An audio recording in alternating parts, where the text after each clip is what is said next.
No crank, no start. Naka-park. On susi.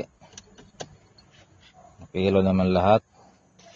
Pero pag start mo, ayaw. Start. Ayaw. Dito, galaw-galawin natin. Sa kambyuhan, galaw-galawin. Off. On. Start. Wala talaga. Ayaw umandar. Wala sing cranking. So, gawin natin dito ay i-scan muna natin. Baka meron tayong nakitang trouble ko dito sa transmission. Yung ganitong issue ay kadalasan ay transmission may problema pag hindi umaandar, ano. Kasi dapat ito pag park aandar, ano. Possible may problema sa transmission ito. Start natin. Ayaw talaga. So ayan, iscan na lang natin. So ayan, iscan natin, naka-on. Iscan muna tayo.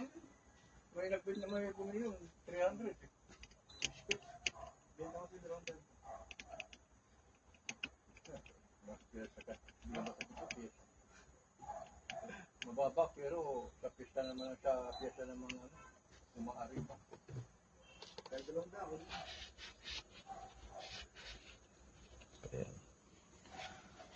Automatic search tayo. Tingnan natin kung ano magiging resulta sa scanning natin. Automatic, yes.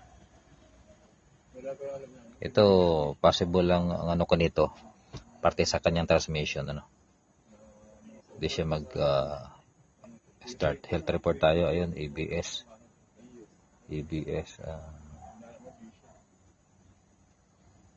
Yun, PCM, meron isa PCM.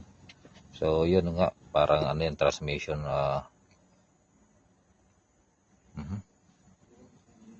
Yun, sabi ko na nga ba dito sa kanyang PCM ay meron siyang receive invalid data from gear shift control module.